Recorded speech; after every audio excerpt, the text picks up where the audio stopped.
Tom Fletcher. Oh, look. Oh, look at that. I'll cease projecting or it'll be too boomy. I'm very pleased to welcome Tom. Welcome, Tom. Tom has had a more glittering career than is meet and right for somebody so youthful, although to my amusement, and as she never ceases to remind me, an early role was as private secretary to Baroness Valerie Amos, who's the head of house at UNIV, so there's all sorts of hierarchies going on of an entertaining kind. He was, however, the Foreign Affairs and Northern Ireland advisor to three Prime Ministers, Tony Blair, Gordon Brown and David Cameron, and he sets out in his book the three qualities leaders need, one of which is to inspire people, one of which is to take people with them, another of which is to be able to have the skills to deliver when you do that, and says that all three of them had two of those qualities. None of them had the same two qualities. And I'm very pleased to say that I guessed right, but you might or might not. We might have a little quiz he's, later. He's too tactful, I think, to say it in a public domain. But then he was our man in the Lebanon. And then, go on, what happened then? Tell us. Well, where do we go from there? Yeah. And I think it sounds like you can hear me as well now from the sound of it. Sorry about that. You all look a bit windswept, by the way. Well, thank you, Helen. Brilliant to have the chance to be here. At Hertford, we're very proud of being access pioneers, but we recognise as well that Mansfield is a great leader in that space. And so to be in a sort of sisterly, brotherly college like this is a terrific opportunity. So thank you for that. Where do we begin? So bizarrely, that number 10 role, the formal title, was the Private Secretary for Foreign Affairs to the Prime Minister. It's one of those kind of yes, Prime Minister titles that no one really understands. And I was at one meeting in Beijing, and I couldn't work out why the Chinese colleagues on the other side of the table were looking at my nameplate and giggling. And it turned out that my title, the Private Secretary for Foreign Affairs to the Prime Minister, had been mistranslated as the intimate typist.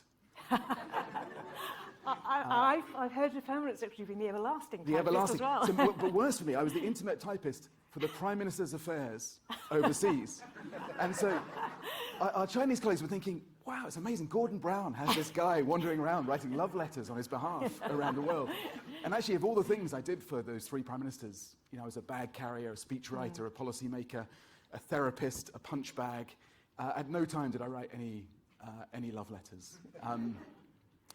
So I don't know, where do we want to start? So actually, if you rewind from that very kind list that you read out, actually, probably more importantly for my journey is that I'm a failed teacher.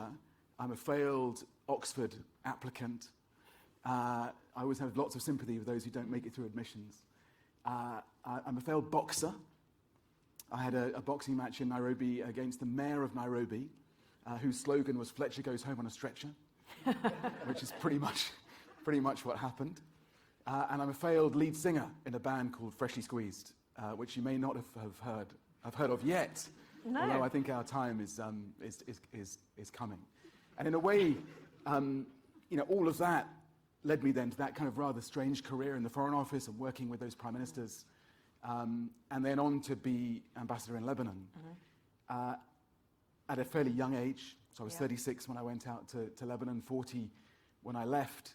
And basically on my watch, a much more significant failure was happening around us. I was overseeing on the ground our Syria policy, which, as anyone can see, was a catastrophic failure. And we were dealing in Lebanon with the consequences of that. We went from a population of 4 million to a population of 6 million in those 2 or 3 years because of an influx of refugees.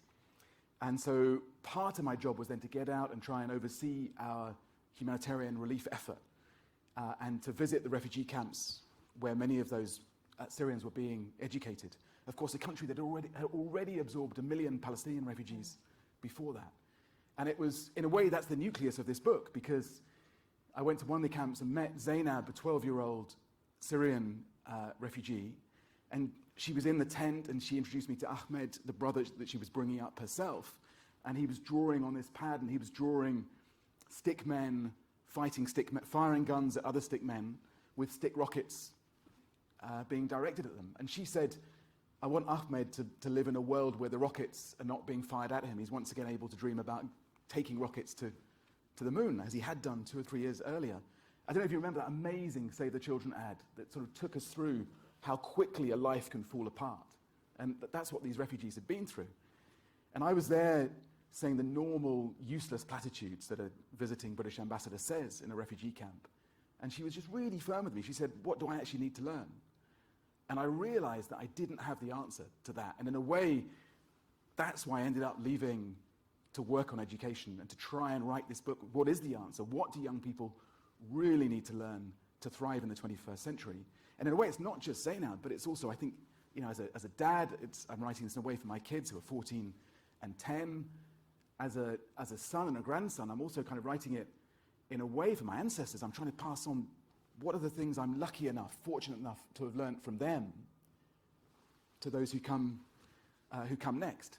And then I suppose as well, the final reason is that, and in a way it's the reason why I've ended up in education, is that through that work with Syrian refugees and more widely, I became convinced that it's not just about getting these massive numbers of refugees and others into school, but then making sure that we learn the right things when we get there. And actually that education is basically upstream diplomacy. If we get education right, then actually there'll be less need for diplomats to go around mopping up the crises of the world afterwards. And just before I get on to the book, I mean, one of the things which you do talk about is how we, I can't remember your phrase, I'm afraid, but how we navigate difference, how we talk about to people we disagree with, how we negotiate, I suppose. And do you think there are obvious things that we could have done differently in relation to Syria in the way that we negotiated? I mean, obviously you have very intractable interests, maybe the answer is no, but I just... So I suppose there were two really massive lessons. One was that in a social media age, an age of much greater transparency and oversight of diplomacy, statecraft and governance, actually, as a democracy, you're at a bit of a disadvantage. You know, we're changing our leaders all the time. It's much harder to have a strategic, long-term view. But also, we're having our conversation in the open. You know, we're debating Afghanistan, Russia, Ukraine on Radio 4, on Sky, in rooms like this. Our opponents, and it was the same opponent, of course, in Syria as it is now on Russia, can see our cards. You know, Putin was able to call our bluff because he wasn't having the same open debate. And we were saying, we'll set red lines, we'll stand by our red lines, and he knew full well that we wouldn't do that. So there was a big mistake around setting those red lines, and particularly on chemical weapons, and then not standing up to defend them. And then there's another one, if I'm honest, which is about a failure to show flexibility in negotiations. I think there's that desire to go out. We all want to look like Churchill and not like Chamberlain. No one wants to look like an appeaser. You don't want to look like you're accepting what the other side might need or might do. And of course, when you're dealing with really, really bad people, in this case with Bashar al-Assad, you don't want to show any space for compromise. But we went into negotiations saying the outcome is that you go. You will be gone. You will be dead or in prison at the end of this process. It's not a great incentive to get someone into a room to negotiate with you. And, you know, I've spent a lot of time in rooms negotiating with the IRA, with Hezbollah, with Hamas, with people I fundamentally disagree with, and who really dislike me as well. But if you can't somehow see something in the other person, if you can't somehow give some space for negotiation and flexibility, then the negotiation will fail. And in a way, that's one of the practical lessons in the book, is around how do we see our own filter? How do we understand the frame through which we see the world, but also how do we understand the filters of others? Because if we don't do that, then we'll never get anywhere in negotiations. One of the most moving moments for me was being at a conference on reconciliation in Lebanon. And there were two visitors from Northern Ireland. And they were about to go. I'd given a usual ambassadorial speech about peace and reconciliation and so on, and everyone was falling asleep. And then they were about to go on, and I said to the lady, why are you here? And she said, my father was killed in a terrorist attack, and I'm here to talk about the importance of moving on from the past. And what do you say? So I said, it's brilliant you're here. Thank you so much for your courage, et cetera, et cetera. And I said to the guy next to him, and you said, why are you here? And he said, well, I was the bomber. And in a way, that is the sweet spot of diplomacy, but actually I think it's the sweet spot of education, is understanding that need for us to understand others and to live together, to coexist. Yeah. So, yes, the theme of the book is how we need to transform learning globally so that we learn to live together and solve each other's problems. Sorry, I should be... See, he's the diplomat. You had to make me a cup of tea earlier. Well, let's see, it's going to explode now all over us. So you just talked about the practical lessons, and you have, in the way of all good religions, self-help books and other useful things, enumerating there's 10 survival skills for a world in flux.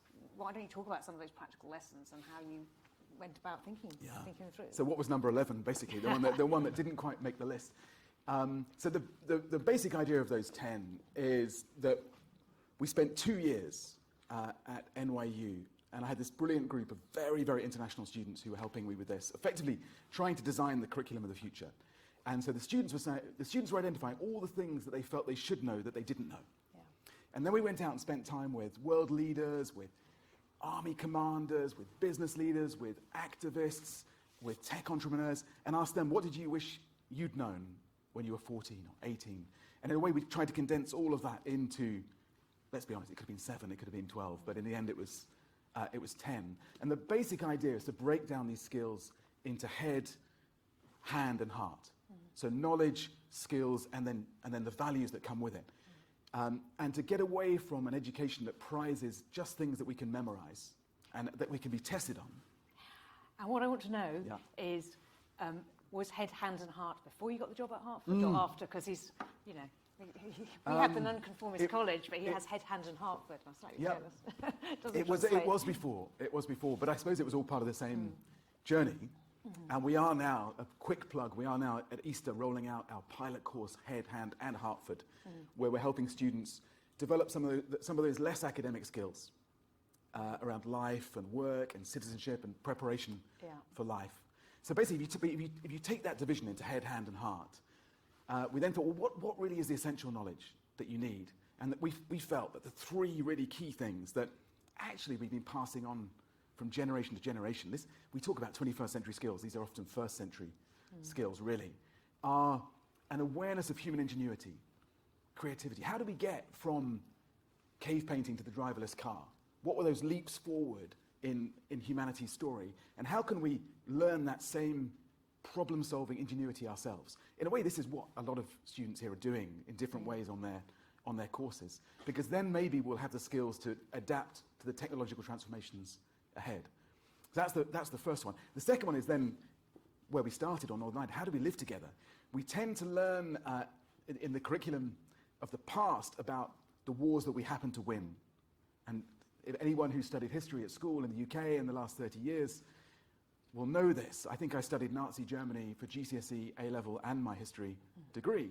We're great on the wars that we won, but we don't spend much time on how we actually learn to live together between those wars.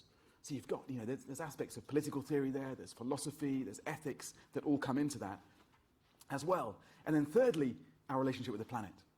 How do we really understand this fragile planet that we're living on? So that's the head. Then for hand, the skills. How do we learn and keep learning?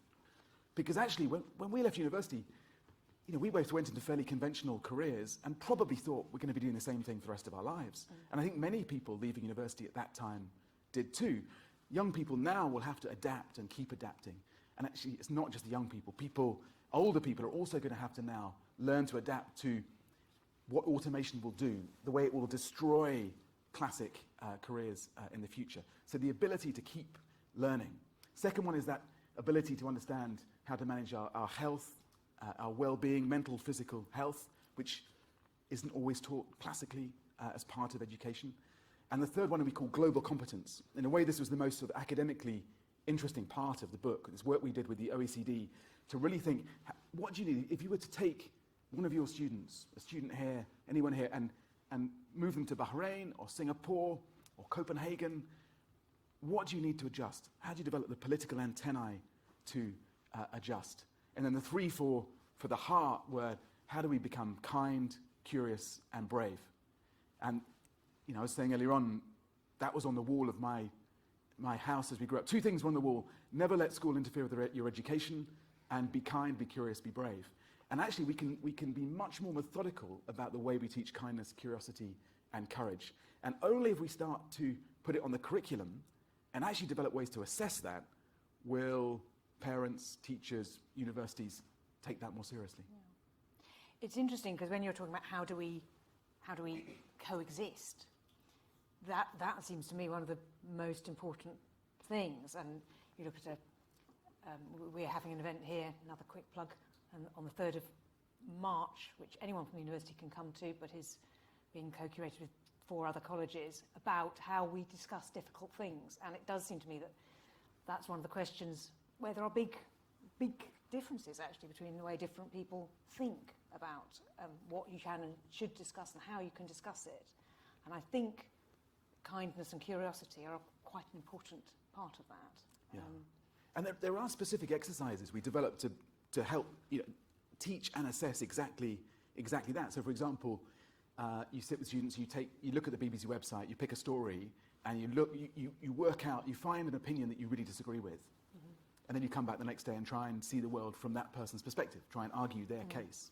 So, lots of this is happening in tutorials around the place, but it's not always prized, it's not always assessed in the way that it should be, and as a result, in a very mechanized, industrial, sort of 19th century global education system where most young people in the world are learning the wrong things in the wrong ways, we end up deprioritizing those sorts of skills and values.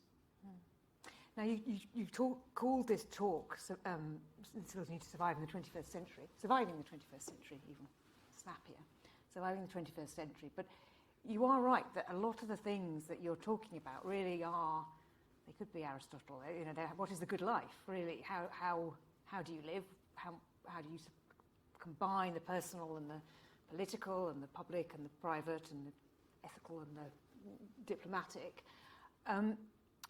Why did you think it was a particularly important thing to write now? So I absolutely agree that much of what's in here is not necessarily new. I've tried to curate it and condense it in different ways, but actually a lot of it is what would have been taught in the 1st century. It's not necessarily 21st century. But I think what makes it very urgent now, I mean, I really do feel we're at this sort of sliding doors moment when it comes to education. And of course, we've always had to deal as humans with technological change and what it does to politics and society. Take the printing press, the 150, 200 years after the invention of the printing press, upheaval in European politics and society. So we have many of these skills, the means to adapt. My ancestors were Fletchers, we were arrow makers, and now we're trying to write books and help out at universities and so on. So we adapted at some point. The difference now is the pace of that change. There will be as much technological transformation in the next century as in the last 43. And that's like going from cave painting the driverless car in a couple of generations. And we know that half of current professions will be swept away by 2040 at the latest. The Economist says 66% of current jobs will be irrelevant in 10 years, that many subjects being taught in technological degrees now, what you learn in the first year is outdated by the time you get to the 3rd year. So the sheer pace of that transformation really demands us to change much, much faster. The other really striking thing for me in this is that I think that the great educational divide, and there will always be a great educational divide, human elites will always seek to give their offspring an advantage. But I was, at the other end of the spectrum from Zainab in the Bekaa Valley. I went to the schools in California where the tech titans are educating their kids to try and get a sense of the people who understand this tech, who put the stuff in this that makes it so addictive, so enslaving, what they're teaching their kids. And actually, they're doing this already. They're teaching them curiosity, they're teaching them problem solving. They're not saying work separately and don't copy each other and don't talk in class and learn the following things. They're saying work in a team, collaborate, challenge, be skeptical. The tech is around and the kids are using it, but ultimately it's just a tool. They're not being used by it. And as a result, those kids won't work for the machines. The machines will work for them. But what about all of our kids? And so I worry that divide is becoming much, much more profound. And most young people in the world now are learning things that will be automated. And the danger of that is a political, diplomatic danger at the end of the day, because those are the people who will vote for the next Donald Trump. Yeah. Now, you talked, when we were talking earlier, about this being an attempt to transform learning globally. But that point about the inequalities seems to me a really, really important one that you've just picked up on, that the inequalities, there are a number of things that have changed since we were young, but one is that inequality has got much, much wider, and it wasn't very good to start with. So what are we going to do about that? How are we going to, because it does seem to me that's one of the issues about global anxiety and inability to coexist or imagine one another's point of view, that the more unfair and unequal the world is, the angrier and the less happy it is. Yeah, definitely. And in a way, that's the purpose of the chapter on how to be kind, really, because if the great challenge of the 21st century is how do we create more winners from all this technological change and globalization, but also better protect those who are left behind. And in a way, that brings me to almost the 10th survival skill that doesn't quite fit into those three categories, which is how to be a good ancestor. And I thought a lot about what are the things that I am most glad and fortunate and privileged to have inherited by way of values and experiences that I most want to pass on. But also, what are the values and experiences in my past and my ancestral past that I don't want to pass on to my kids and my grandkids. And so I think there's an amazing work to be done as part of being a good ancestor, almost to filter out those values which won't help us be kind enough to actually tackle that great challenge of inequality. There's a great work of being an ancestor in terms of forgiving people. We talked about Northern Ireland. Look, Beirut was the same challenge. How do we move on? How do we heal the wounds of history and move on from these great scars, these wounds of the past that will otherwise hold us back? All of that is part of being a good ancestor. And one of the exercises that I do with students as part of the course is to try to get people to imagine not just what their CV will look like in 10 years' time. And I think we spend a lot of time at places like this, inevitably, talking to young people about their CVs. You're going to need this qualification to come back and do a master's. If you get that, come back and do a DPhil. If you get that, you might get this position. You might end up as a professor, or you might end up as a fantastic leading lawyer. Very CV focused. And actually, what we try and do in the exercise is then to write our obituary instead. What is it that people will say about us at the end of our life? And even the advanced version of that is then to try and write the eulogy. Because the obituary might be about the things you've done, but the eulogy is about the person you were. Was this someone who was kind and curious and brave? And when you write that, it's a very different prism through which to look at your life. And I think the more people who do that, the easier it will be to take on some of this inherited injustice and inherited inequality. Yeah. And this is a very interesting book because it draws on a lot of Tom's experience and insights and amazing people you've met. You come and sort of touch Tom as you buy a copy of his book later, you'll be one degree of separation from all sorts of extraordinary people. But it's also, and this entirely kindly, it's a little bit of a sort of self-help book, because it is about how to overcome the great anxieties and frustrations of the way we learn and the challenges people face as they're starting their lives now, and how to face those in a brave and self-confident way. Yeah, I hope it is, in a way, and I hope it is useful for people at all stages of life. We're really, really struggling with the promotion of this book to try and categorize it, because people want to know, is it a self-help book? Is it a memoir? And actually, it's like a hodgepodge of all of that. I was going to ask you, when it's off the sort of hot new title stands at the front of the bookshop, where is it going to be? Well, this is actually a very real challenge at the moment. So in Blackwell's around the corner, and I say this hesitantly because Professor Balance, who is an actual real scientist, is just there. It's in the science section. Can you imagine? I've written a book on science. And yet on Amazon it's listed under climate. And elsewhere it's listed under leadership and management. So perhaps the fact that I don't know where it should go suggests... AI isn't very good at subtlety. It maybe, kind of runs through maybe. the keywords. They need a real human being, yeah. But in Waterstones the other day, they said, where should it be? And I said, in the window, please. They didn't listen. But so in a way, it's a real mixture of different things. And probably, Mark Twain line, if I'd had more time, I'd have written a shorter book. If I'd had more time, I'd have tried to write separate books. But this is basically... It's all gone in there. It didn't take me 2 years to write. It took me 46 years to write, basically. This is your second book, in fact. First one has Yes. lots of diplomacy and not much nudity, although it's called Yes, The so Naked the first Diplomat. one available at all good booksellers is The Naked Diplomat, but lacking any nudity. And there is a scoop for you, Helen, for tonight. There is a third one coming out in August, which is a novel about an ambassador who solves crime. Right. Excellent. Well, we'll look forward to that one as well. Can I come Have a back book and club. talk You can about definitely come back and have book club. You haven't had dinner yet, but the food's very good. The next thing I was very interested in was, you talked about inequality and the global angle, and having been in refugee camps and having worked all around the world, and at your course at NYU, where I think you said there were 12 students from 20 countries because so many were the dual nationals. Why did that bring you to Oxford? And what are the resonances of this book for Oxford? I suppose, well, actually, one of the classes I used to teach at NYU was how not to answer a question. And one of the ways of doing it is to say, that's a very interesting question.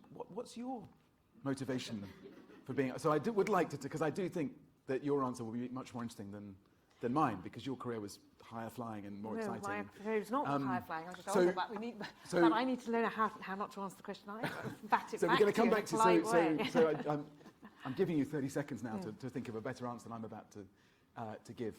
I mean, it is quite unusual to, I think both of us feel this, to come and do these sorts of roles at this stage of life. They're normally done by more august, authoritative grandees. older people. Wiser, More titles, yeah. wiser people, more experienced people. And so it is an experiment. You know, who knows whether my fellows will still think it's a worthwhile experiment after a couple of years, but it's an experiment in doing it at a different time of life and with, I suppose, a different set of aspirations that you know, still doing it with all that ambition still there. And I suppose I feel, I know you feel this as well, that, you know, this need to reduce inequality should start somewhere like Oxford. You know, we've got this great breakthrough on the back of the vaccine. What could we now do on the SDGs? You know, how could Oxford be the convening point? Because governments are not going to fix this stuff. That's one of my conclusions, having worked in government, in business, in NGOs. I've gone hunting for someone who I can have confidence is actually going to grip these challenges we face, this sense of the world being out of control, and I haven't found them. And this is the one place left to come. And I'm hoping this is it, that in this room there are the people who will be working on these challenges. Because if Oxford doesn't take the lead on that, then who will? And if we can't make this a place of opportunity and access and fairness, then how can we expect others to follow? Yeah. So that's interesting. And before I come back to that, why you have not been on the course, so you're not allowed to dodge the question. I mean, you say this is where you hope people can, I suppose, sort of fire those social synapses and solve problems together. But why not, you know, you're working at the top of governments, in international governments, with business people, why not big governments or big businesses? Why quite a small group of on the whole, quite young people? Why here? Yeah. Well, I suppose my experience in number 10 was I kept expecting to find a room, as I got closer and closer to the centre of power, that there'd be a room, a dark room, probably a basement, full of really smart people with a big globe, moving pieces around, you know, saying we're going to... Because actually, the perception of much of the world, particularly the bits of the world I spent most of my life in, is that Britain does that sort of thing, that we're incredibly clever. I mean, I don't think after the last 4 years people are still saying that, because they've been observing this sort Dominic Cummings would, it's just that he wasn't there for very long. They've been observing this sort of circular firing squad, and you know, Britain has had historically this reputation for competence, banking, education, and so on, and they've looked at us and thought, really? We let these guys run the world for all that time? So I moved closer and closer until the only person in the room with me was the Prime Minister, and all I was doing was trying to get stories on Sky News in the evening. I wasn't someone who was able to think more than one day ahead. So it really drove home to me that government can't do that. And if you look at this great challenge of global education reform, in a way, the book talks about going around to all these different groups to try and work out how we make this change happen. And it will be evolution, not revolution. Governments won't change it because they're incredibly invested in the current factory model, in in basically the machine line approach to educating young people. The UN, international organizations, we've sort of subcontracted that role to them, but they don't have the resource or the time or the political heft to make the change happen. Businesses aren't going to do it. They will simply retrain young people for what they think they actually need. So they almost make them unlearn what they were taught in school and actually make them learn these collaborative, creative skills. Universities, question mark, will universities really challenge the current exam model? You know, when we're so invested in that as a way of assessing young people, you know, big question mark as to whether universities will really lead in that space. And, you know, I sort of say this as a university person, a government person, but now also as a parent. I'm not sure parents can really drive this change because we're also very invested in teaching a model that we came through ourselves. You know, in seeing achievement through the same educational prism that we passed through and passing on the skills that we learned, thinking that's the answer. So I feel ultimately the people who will drive the change in education are young people. I think they will demand these sorts of skills rather than just the facts that we're expecting them to memorize. Yeah, I mean, I do think it's important, having said, well, isn't this just something that's always been important to surviving and getting on with people and learning to learn and be curious and to engage with other people. But, as you've said, the world is moving so very fast that I do think the generation gap between us, I mean, you're younger than me, but, you know, us and people here is, you know, I didn't have a smartphone until I was 26. Yeah. And I didn't have a phone until I was 20. I mean, that was texts, and a mobile phone until I was 26. And I didn't have a smartphone until, you know, my kids were born. So the world has changed so fast, and we are trying to understand how AI and the fourth industrial revolution are going to affect us as human beings, the way politics works, the way work works. And I was involved in a commission for the future of work with Tom Watson, where we were trying to look at what are the values for good work, what is a charter for good work. And it reminded me of a lot of the things in your book, where it gives people agency, it gives them control, it gives them lifelong learning, it means that they can move on as some things get automated. We ought to be able to use that as a good thing, do more for less, let's move on, and let's use the surgeons for something else if the AI can find the cancer first, you know, things like that. But it's frightening. Yeah. And it's alienating, and I think, you know, I also think people now are much more anxious than we were when we were at university, because we thought, there's the world, we're fighting against the things that are wrong with it, but we're trying to make it better. And I get the sense now people thinking, please stop it getting so much worse. And that's not a great place to be. And I just wonder how you think this book can help people with that challenge. Yeah, I mean, it's a superpower, isn't it? I used to say something really silly going around the Middle East when I first got there in the Arab Spring, 2010, 2011, and we felt this great wave of hope and optimism and this sense that people were connecting in new ways and that, as a result, political change was inevitable. You know, as I write in the book, my filter is I'm from that generation that thinks 1989 is just the direction of travel. You know, the Berlin Wall comes down, you know, apartheid is ending, you know, Tiananmen Square is a setback, but think the world is moving towards us, the end of history, Francis Fukuyama. And actually, my prism I've had to take off, my filter, is to understand the world's not moving towards us. And I used to say this thing going around the Middle East, the most powerful weapon in this region is the smartphone. And of course, Bashar al-Assad knew that the most powerful weapon was chemical weapons. And the Iranian regime knew that the most powerful weapon was the nuclear bomb. And I still believe that over time, this is going to be an incredible superpower, incredible force for good, but that we're now in that phase, a bit like after the invention of the printing press, when the rules and norms are struggling to catch up with what this new technology allows us to do. And so in the book, there's a chapter on how we survive the tech in our hands, the sorts of things we need to learn in order to come through that phase. And of course, the conclusion, and again, this is not a revolutionary idea, is that we need to focus on the things that make us human, the things that will be the last to be automated. Focus on learning those, that kind of creativity and kindness and empathy, those human skills, because then the robots will work for us and we won't work for the robots. But Tim Berners-Lee was here in the summer and said, But then you have to articulate what it is you want the tech to do. And you can regulate tech, but only if you've decided what you want it to do. And that's a political conversation. And you have to have it before it's too late and you can't do it anymore because the tech stopped you. And I think that's the challenge that people really need to be up for, really.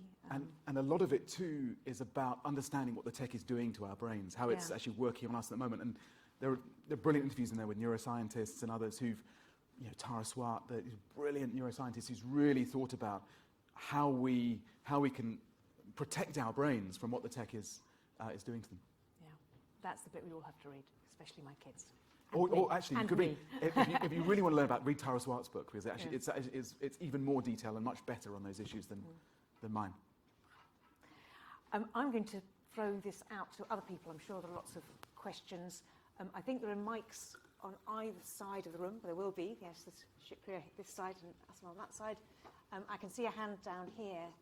And can you just wait for the mic, and then people will be able to hear you.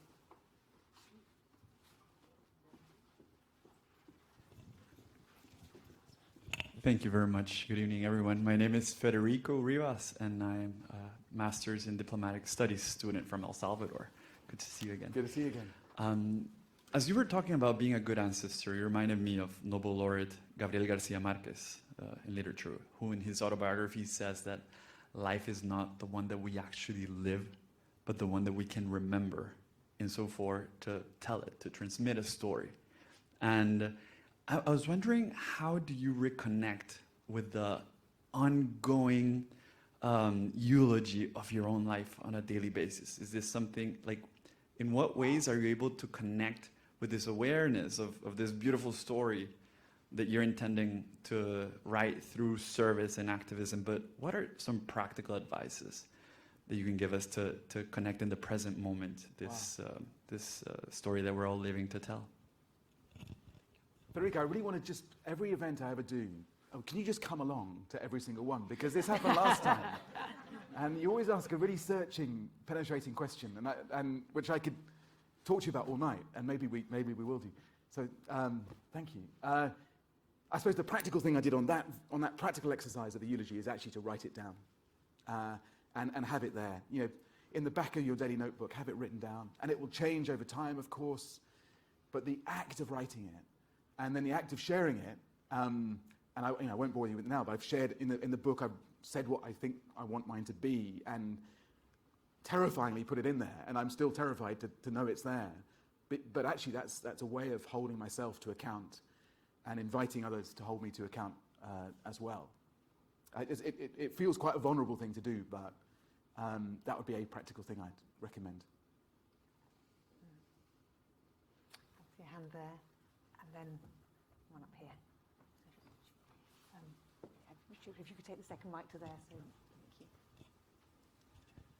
Hello, my name's Sandy, and I wanted to ask you, who is your favourite Prime Minister, and do you have a memorable moment to share with us?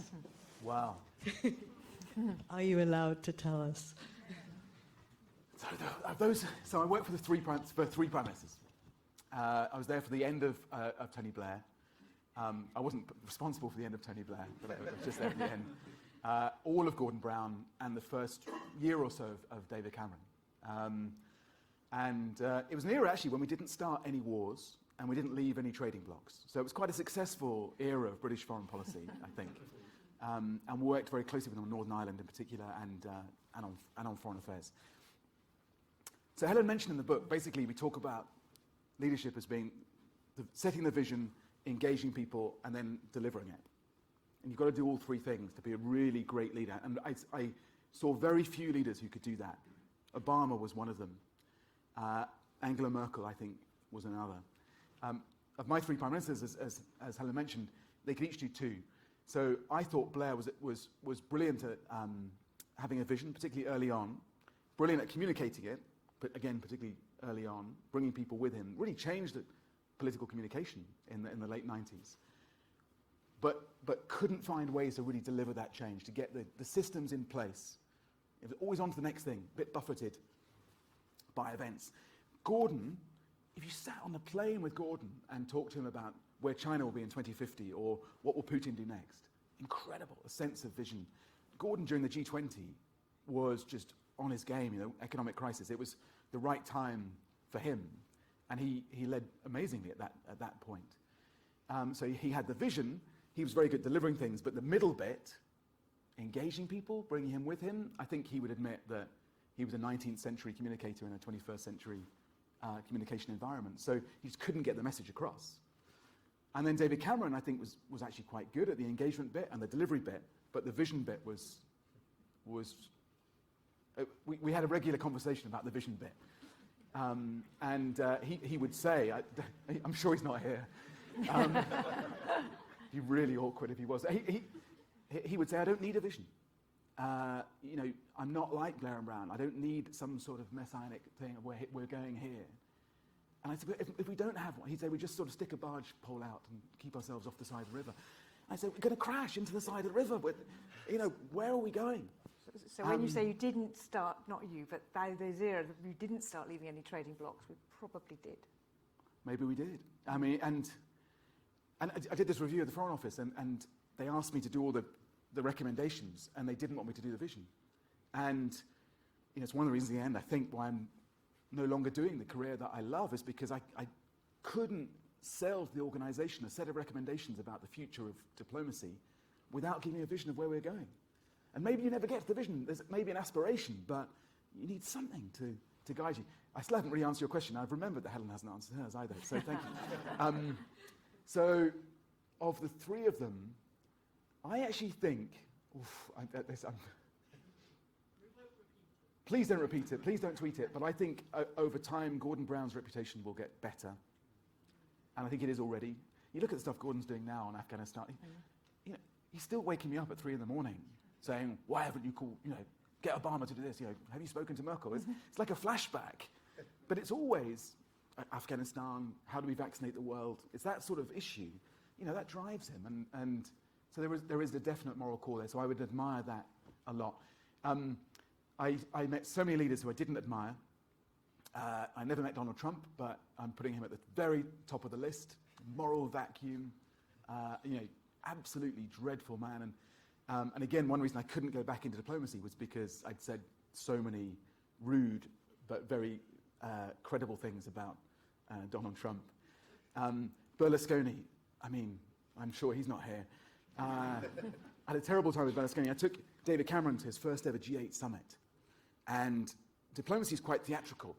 You know, they sort of, you know, it's why you always see these photos of them sort of, you know, especially the men, to be honest. You know, where are you in the photo, and who looks biggest, and, you know, who shakes hands for longest, and so on. You know, it's why Putin got the dog out to intimidate Angela Merkel. It's awful. You know, Putin's long table, and Berlusconi's long plane, and Sarkozy's long, you know, press conference. It's, you know, there's a bit of a theme. So we turned up at this summit, and I wanted David Cameron, the new guy. It's a bit like being head of house, you know, to kind of stride in as a new person. Everyone go, ooh, there's a new person, all fresh and bright. So we went swimming in Lake Muskoka in Canada. And I put the word around the other delegations. You know, I thought, this is going to be great. So my man walked in, and Obama was feeling his muscles and all this sort of stuff. And we thought, great, we're projecting vigor and strength of Britain on the world stage. Global Britain, here we are. And Berlusconi came in, and he looked around. He got very envious watching this new guy, you know, 30, 40 years younger.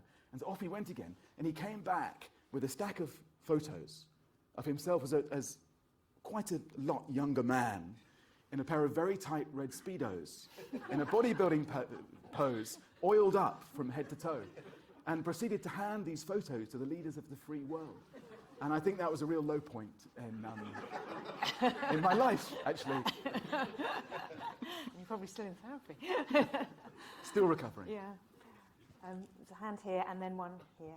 Hello. So for context... Oh, sorry, yes. Is it okay to start? Yes, please, yes, and then ask them. Oh, yeah. So for context, I'm a secondary school teacher, and I agree with loads of what you've said, but I slightly disagree with your pessimism on that none of these institutions can change anything, if that's okay. I think from working in a school and from seeing how teachers work, they tend to ignore the government. They tend to ignore a lot of these things that come from the top, and stuff that's not the same but similar to what you're doing in that trying to get across in that book happens every day at school. Good. So Are there any ways that you are trying to connect directly with teachers at maybe the secondary or, more importantly, the primary level, rather than just leaving it all to the university students? You're dead right. Absolutely. And some of the research we did was very specifically with teachers about the ways this happens. What we want to try and do is join the dots between the teacher who's doing this in the classroom and the business person who can see that these skills are more important, and the lonely guy in the UN institution who's trying to get reform, and the guy in government who then thinks, why can't we shift exams in this direction? Try and connect all those different groups, because actually you're right, there's loads of this happening already. My real worry with tech is that big tech moves into this space in a disruptive way, moving fast and breaking things, and basically thinks, we've digitalized everything else, that worked, yeah, driverless cars, let's have a driverless classroom, fantastic. And doesn't actually consult people who know about teaching on how to do it. Many of the interventions in the last 5 or 6 years in the humanitarian education space have been big tech rocking up with a new gadget, $10 laptop, new smartphone, and they bought up all the Nokia phones and put educational content on those, and almost dropping them from a parachute on a refugee camp and saying, on you go, get your PhD. And basically my real fear is that big tech treats education like either a lab to experiment on, or like a market because they've worked out that there's enormous amounts of money to be made, or like so many people treat education as an ego trip, as somewhere to come in and talk about, here's how I'm going to change the world and so on. Watch the big tech entrepreneurs start their foundations and talk about the millions of people they will get into school as a result. And if we don't put teachers at the heart of that, then we will surely fail. So thank you for raising it. And I also think when you're coming back to the vision thing, what is this for is going to be very important. I had a conversation, I can't see him here, shame, but I had a conversation with a quite extraordinary graduate student, first Rhodes Scholar from his country in Oxford, who is very, very interested in education and is doing a doctorate about the way education and peace work together. And one of the things he was saying is, the UN comes in, it funds education, not very well, there's quite a lot of corruption in the way it works, but it's happening. But then people are told, if you work hard, you will be able to be a business person or a lawyer, and you can't. For bits of this, it's a very failing state where you can't. So there needs to be more about being a good ancestor or a good teacher or a good parent or a good citizen, and being able to engage in debates, and that's not there. And so people then feel disappointed and disillusioned, and then it's bad for democracy, and people think, I did it, I played the game, I tried to jump through your hoops, and the hoops have failed me. Yeah. So does that help us answer the question that you haven't answered yet, as to why you're here? Well, yeah, it's to meet people like him, and you.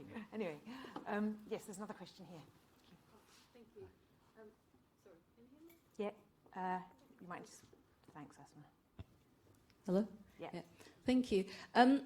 I've got 2 questions, if I may. We talked about the leaders. So what do we expect from our future leaders on the global stage?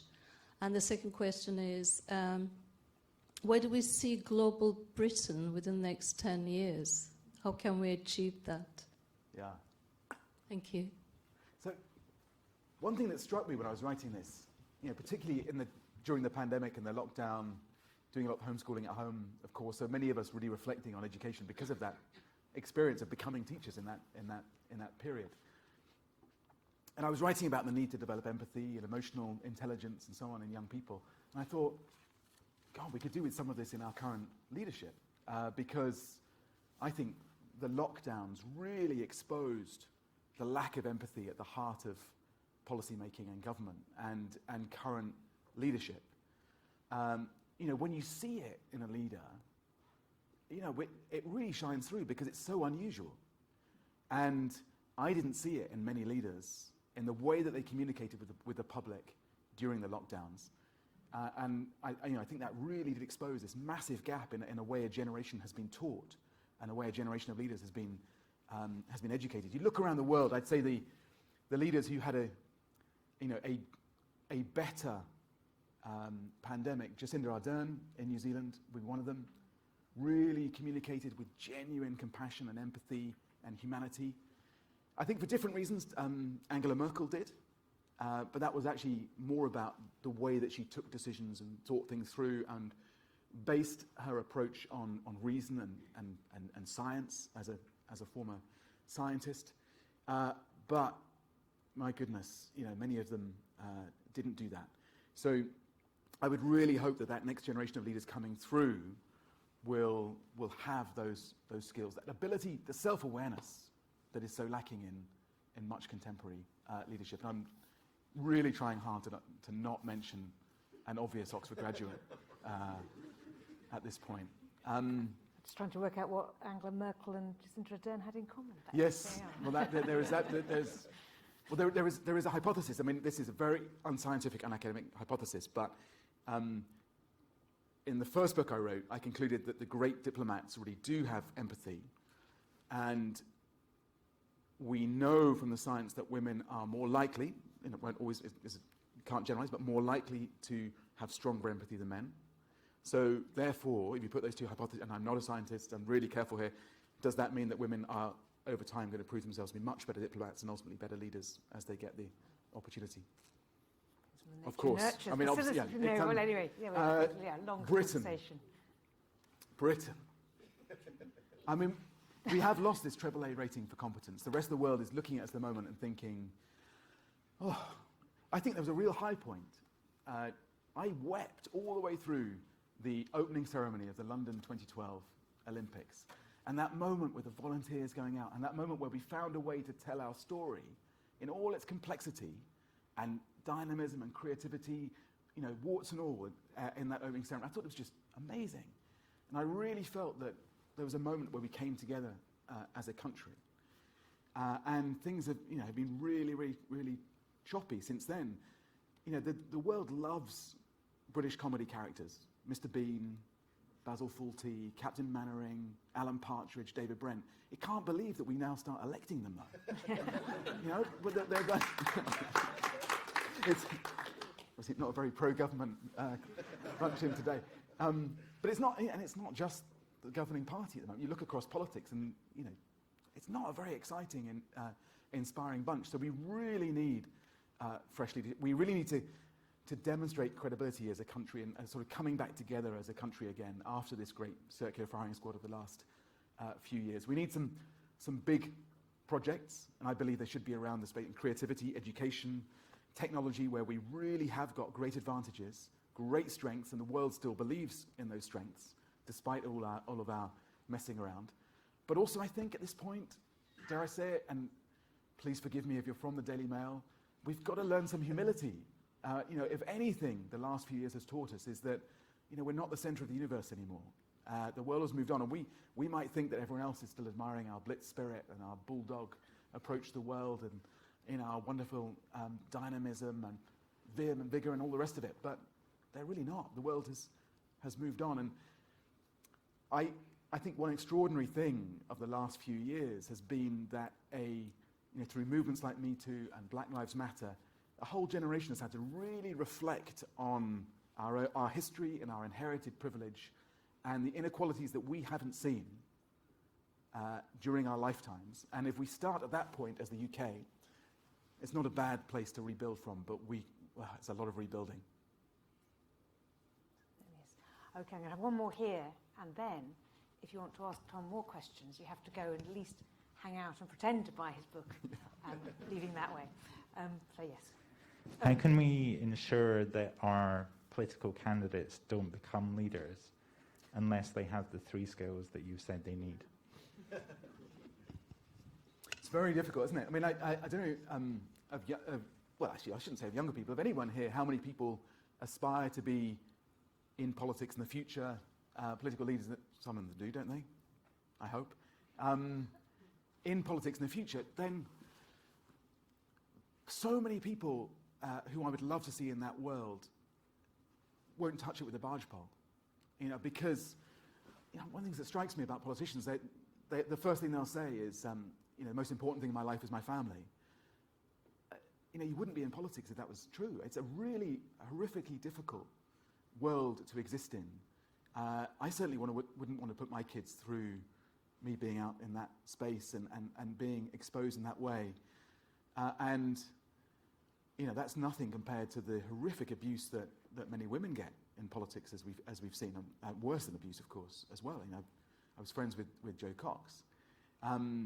It's a really tough, brutal world. And so, despite everything I've said about many of the people in politics at the moment, even those 3 prime ministers I worked with closely, and goodness, they were flawed, and we can see their flaws writ large. Many, many people do go into it wanting to make the world better. But they often go into it without any great pedigree or success in other fields, and without these crucial mixture of values and skills. I suppose, to put it back on us, we get the politicians we deserve. We've got to vote for. We've got to find good people to go into politics, and we've got to vote for better people. So I suppose what that means is that values and identifying your values and then working out what you're going to do about them is the core of this, really. And it just struck. I went yesterday to a memorial service for a man called Jonathan Cooper, and we have a new chair in the history of sexualities, which will be here from 2024, named for Jonathan Cooper, who was a gay rights activist and a human rights activist. And there's lots of eulogy about the way he lived his life. But someone looked around the room and said, the thing about Jonathan and his friends is he cared, and we care. And I looked around the room, and there were a lot of people I knew, and not all of them were perfect, but they did care. And I think, well, that's what we really need to have. What do I care about, and what am I going to do about it? And that's why this is a really interesting book, and I found it an inspiring book, and a lot easier and a lot fewer footnotes than many of the books you would read at Oxford. It's got a very bright cover as well. And it's got a great cover and a very nice picture of Tom in the back. So, thank you very much, Tom. That was a wonderful speech, and chat, even, conversation. There are copies of the book out here, so if you want to come and say hello to Tom, or even buy a copy, please do. I think this is your first This is the first in-person event on this. That's quite exciting. Which is fantastic, and it will be in the window of bookshops later if you don't buy it now, and in the Mansfield College Library, but not all of you have access to that. Do come and get your own, and then no one else can have nicked it first. Next week, we're moving off the public service, what do I want to do with my life theme, and we're going to have a speaker called Rebecca Birrell, who actually did an MSc in Women's Studies at Mansfield, and is now a curator at the Fitzwilliam Museum in Cambridge. But she's written a really interesting group biography of women artists in the early 20th century, all sorts of women artists from all sorts of class backgrounds. And that's a really fascinating book as well. You can't read that in the Mansfield College Library at the moment because I've got the copy, but if you're at Mansfield and you want to get it back, say oi, and I'll give it back. But apart from that, you can see Rebecca speaking at 5:30 here next week. If there's anyone you think would be interesting to speak at one of these public talks, do drop me a line. I really try to respond to people's ideas on that, unless they're someone who wants to fly business class from California, in which case, sorry, unless they're going to fly themselves. Teachers in the room, please let your students know, or their parents. We really want people to come in. This is a space that the university and the wider world should talk to each other, so please spread the word on that. But meanwhile, thank you, Tom. That was really fantastic. Thank you. Thank you very much. Thank you. Great. Thank you. Very good. And Tom will be out that way if you want Right. to talk to him before I let him have a drink.